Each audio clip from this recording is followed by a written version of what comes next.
Sandra Moreira nació en la década de los 80 en el estado de Maranhão, al noreste de Brasil. De su familia no se tienen muchos datos, e incluso ni siquiera ha trascendido la identidad de su madre. Lo que sí se sabe es que Sandra tuvo una hermana de nombre María y 2 hermanos varones. La infancia de Sandra fue complicada, primero por los escasos recursos económicos con los que contaba su familia, y segundo, por el ambiente disfuncional de su hogar. Su padre, quien se dedicaba a la agricultura y la pesca, era un hombre de temer, violento y controlador. La madre de Sara fue la primera destinataria de sus innumerables atropellos. Mientras, aterrados ante su sola presencia, sus hijos se sentían incapaces de enfrentarlo. Con el tiempo, la hija mayor, María, comenzó a ser violentada también por el hombre. La madre, presumiblemente agotada de ser sometida a semejantes tormentos, huyó de la casa llevando consigo a sus 2 hijos, pero abandonando a sus hijas a su suerte. Para entonces, Sandra tenía apenas 5 años. José era cada vez más agresivo con María, e incluso la violentaba sexualmente, por lo que luego de unos meses quedó embarazada. Si bien, por el momento, no le quedó más opción que dar curso a la gestación y permanecer en ese infierno, la rebelión ya se había instalado en su interior, y estaba convencida de que aquel destino cruel e inmerecido no sería para siempre. Con eso en mente, apenas tuvo la criatura, María huyó. Desde ese momento, Sandra quedó sola, a merced de su padre, en la precaria vivienda de madera y barro de 2 habitaciones, ubicada cerca de la selva amazónica, específicamente en un islote llamado Experimento, al que solo se podía acceder mediante transporte acuático. Tras las fugas de su esposa y su primogénita, con sus respectivos hijos, José se dispuso a impedir a toda costa que Sandra pudiera tomar la misma decisión. Así, como vivían lejos del pueblo, el hombre condenó a Sandra al más absoluto encierro, aislándola en lo posible del mundo exterior.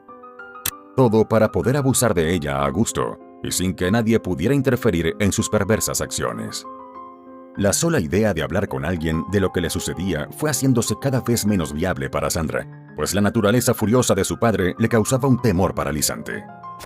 Cuando sucedió lo inevitable y Sandra quedó embarazada de él, un par de vecinos que la vieron se extrañaron de su estado, pues no se le conocía novio alguno, y la chica jamás salía más allá de los confines de su cabaña. Pero nadie intentó averiguar ni ayudar, hasta sumar 7. Y con cada nuevo embarazo, la salud de la joven madre, mal alimentada y víctima de la violencia desmedida de su padre, se desgastaba. Con cada nueva boca que había que alimentar, se multiplicaban las necesidades de todo tipo, pero a José todo eso lo tenía sin cuidado. El último de los niños fue dado en adopción, a los 2 meses de nacido. José fue quien tomó la decisión y se lo entregó a una familia que Sandra solo alcanzó a describir como amable. Los 6 pequeños que se quedaron nunca salieron del islote, no sabían leer ni escribir y vivían en condiciones de abandono, muy mal alimentados. Uno era sordo, un hecho que algunas fuentes atribuyeron a los problemas de consanguinidad. Entretanto, la madre de Sandra se había establecido con sus 2 hijos en la ciudad de San Luis, al noreste de Brasil, en la isla del mismo nombre en el Océano Atlántico. Según señalaron más tarde los 3, ninguno estaba en conocimiento de lo que sucedía en el antiguo hogar familiar. Quienes sí sabían lo que estaba ocurriendo eran los residentes de la zona donde hacían vida José y los suyos, pues con el correr del tiempo era imposible no darse cuenta de la situación. Sin embargo, todos permanecieron en silencio, apegándose a aquel viejo principio de no meterse en los problemas ajenos. La situación dio un giro cuando el Estado brasileño inició una serie de campañas para crear conciencia sobre los delitos ejercidos en contra de menores de edad. Fue entonces cuando, por fin, los lugareños comenzaron a cambiar de opinión sobre el rol que debían asumir ante aquel estado de cosas. El momento oportuno llegó el 21 de mayo de 2010, cuando durante una manifestación alguien decidió dar el primer paso denunciando de forma anónima a José. Cuando las autoridades se abocaron a la investigación, las denuncias y los comentarios de la población fueron en aumento, y así, cuando habían transcurrido 2 semanas de la denuncia, contaban con una cantidad sustancial de evidencia. El martes 8 de junio de 2010, la policía enrumbó hacia el islote a bordo de 3 canoas. Una vez en el sitio, y en compañía de varios reporteros que se sumaron para dar cobertura al caso, los agentes descubrieron a José y Sandra con 6 de sus hijos con edades comprendidas entre los 2 y los 12 años. La escena era lamentable. No solo ninguno de ellos tenía documento de identidad y tampoco asistían a la escuela, sino que sobrevivían en condiciones terribles. Estaban desnutridos, sucios, desnudos y con los pies descalzos. Para colmo, al menos 3 de los infantes sufrían algún tipo de discapacidad, ya fuese física o mental. Ese mismo día, José quedó detenido. A partir desse momento, só vai acompanhar a gente até a delegacia para as devidas providências cabíveis, ok? Juntamente com a sua família. Aunque fue arrestado sin oponer resistencia, en un primer momento se desligó de la situación. O senhor está ciente dessas denúncias? Poxa, O senhor vivia aqui com sua filha? não, não. Ela não é sua filha? Ela é, mas eu não vivia sozinho dentro da minha casa com ela.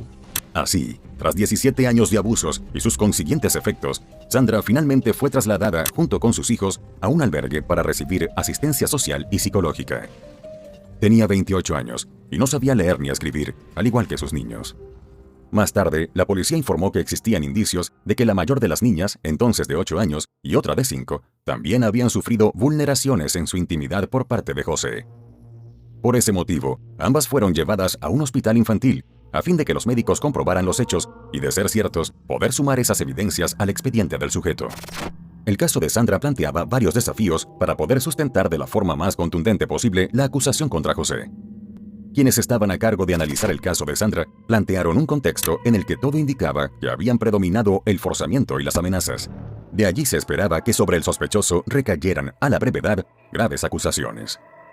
El escándalo por las presuntas acciones de José estalló cuando aún estaba reciente el caso de Josef Fritzl, rebautizado por la prensa internacional como el monstruo de Amstetten, por las atrocidades a las que sometió a su hija Elizabeth durante un cuarto de siglo en esa ciudad austríaca. Esto evidentemente provocó un sinfín de comparaciones entre ambos casos, dándole aún más relevancia. Durante su interrogatorio, José declaró que mantuvo los hechos en secreto para la comunidad local, porque sabía que si alguien se enteraba, sería arrestado por la policía. Sin embargo, se contradijo al mencionar que desconocía que sus acciones constituían delito. Pero nadie le creía, y esa afirmación no logró reducir el enfado de los brasileños. Por el contrario, que intentara hacerse el desentendido del daño causado con su mal proceder, generó muestras de indignación por parte de la ciudadanía. A medida que las autoridades fueron revelando detalles de los hechos, el caso acaparó la mayoría de los titulares, y como consecuencia, ganó también atención internacional. Gracias a eso, fue desplegado un equipo de médicos, psicólogos y trabajadores sociales para investigar al respecto. Mientras tanto, Sandra respondió pocas preguntas de la policía y en principio evitó incriminar a su padre en sus declaraciones ante la policía civil. Pero si bien negó haber sido obligada a mantener intimidad con él y hasta confesó que lo amaba, cuando se le preguntó sobre la relación en cuestión, su malestar fue más que evidente. A la larga, Sandra simplemente se limitó a confirmar las acusaciones formuladas contra su padre. A la espera de que las autoridades pudieran reubicarla en otra vivienda en mejores condiciones, la joven permaneció durante varios días, junto con sus hijos, aislada en una habitación del Consejo Tutelar de Pinheiro. Era evidente que estaba deprimida y triste, en ese ambiente totalmente desconocido. No recibía visitas, evitaba a toda costa el contacto telefónico e incluso no deseaba hablar con los consejeros tutelares. Su indefensión era tal que varias veces lloró extrañando a su padre y les dijo a los consejeros de tutela que se sentía culpable por su arresto. José, en tanto, quedó recluido en una celda de aislamiento en la comisaría.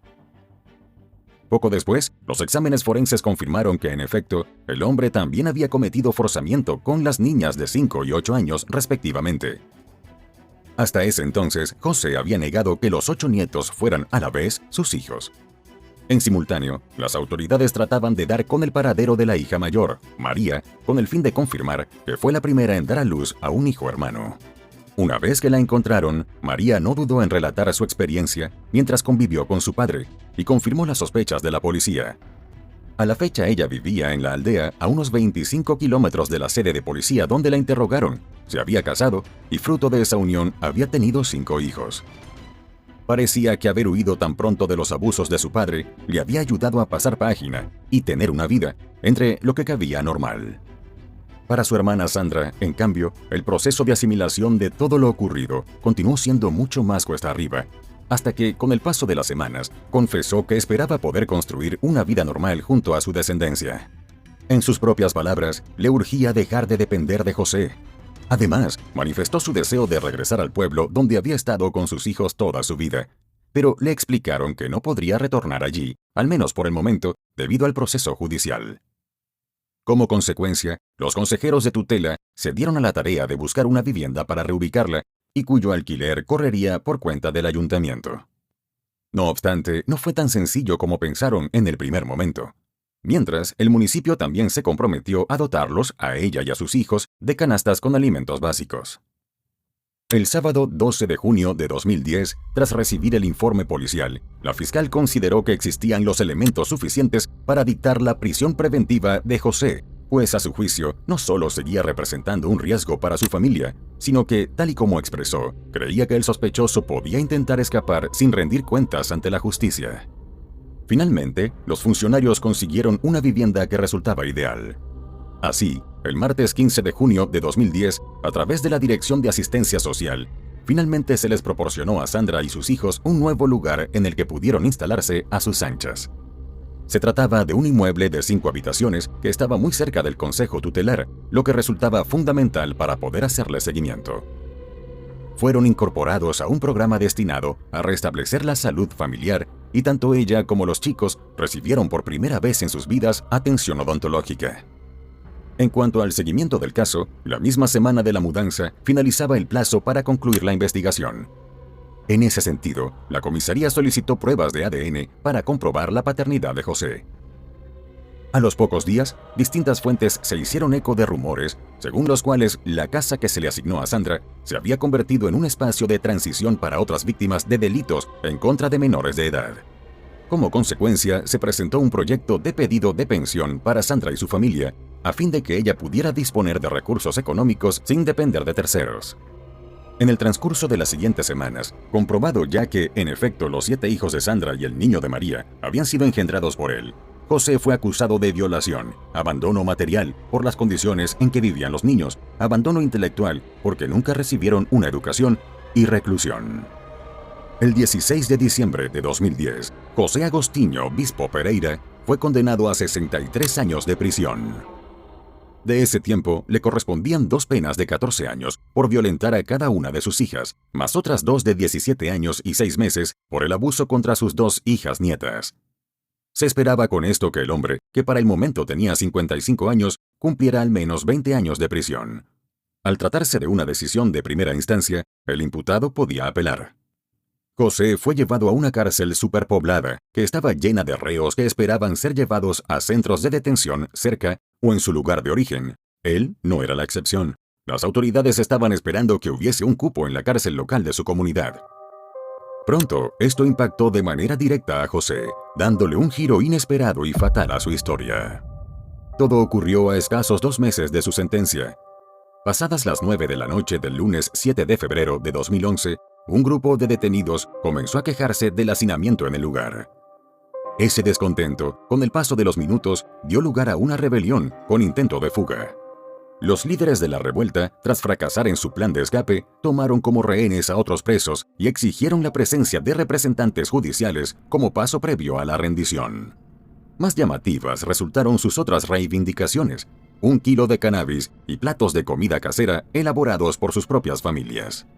Las negociaciones para el fin del motín comenzaron alrededor de las 6 de la mañana del martes 8 de febrero de 2011, mientras distintos grupos de la ley, incluidos policías militares, se desplazaban al sitio para acordonar la comisaría. Transcurridas casi 3 horas, el delegado informó que el ambiente todavía estaba sumamente tenso en la comisaría y que los internos, para demostrar que no bromeaban, les habían quitado la vida a 2 prisioneros. No conformes con eso, amenazaban con eliminar a más personas si no se cumplía la principal demanda. Luego de unas horas, se informó que se había formado una comisión para negociar con los rebeldes. Entre los integrantes estaba un abogado, un sacerdote y un pastor evangélico. 1 hora más tarde, asistidos por el Grupo Aéreo Táctico, el Grupo de Operaciones Especiales y distintos altos mandos de la policía, más de 100 hombres de la Policía Civil y Militar rodearon la comisaría. Por la tarde, las autoridades dieron por terminada la rebelión y de inmediato la Secretaría de Seguridad Pública informó que, si bien no hubo baja alguna entre los agentes, los rebeldes habían ultimado a 6 reos. Cabe resaltar que a quienes eligieron eran hombres sobre los cuales pesaban acusaciones de abusos a menores y que uno de los fallecidos era José. Después de la noticia, el miércoles 9 de febrero de 2011, durante la sesión legislativa, se destacó que se continuaría con la solicitud de pensión vitalicia para Sandra y los suyos, pues si bien el proyecto seguía en pie, había tropezado con oposición en la Comisión de Constitución, Justicia y Ciudadanía. Esa batalla se extendió hasta 2013, cuando la Comisión de Derechos Humanos y Minorías de la Asamblea Legislativa recibió oficialmente la denuncia sobre el caso, con la finalidad de remitirlo para que se tomaran las medidas pertinentes. Muchos meses después, Sandra y sus hijos continuaban sin asistencia de las autoridades y en situación de extrema pobreza. Por su parte, intentando solventar el problema, el fiscal sugirió interponer una acción contra el Estado, pero con un objetivo diferente. Considerando que el padre de los niños estaba bajo custodia del Estado cuando perdió la vida, la idea del fiscal era llevar adelante una acción de indemnización. Independientemente de la situación financiera de Sandra y los niños, los defensores públicos pretendían llamar la atención sobre la falta de políticas públicas que ayuden a prevenir situaciones similares. Porque, aunque en ese entonces no contaban con pruebas concretas, todo apuntaba a que aquel drama experimentado por Sandra ocurría con mucha frecuencia en la zona. El caso de Sandra es un grave recordatorio del drama que viven muchas niñas en las áreas rurales de decenas de países en el mundo,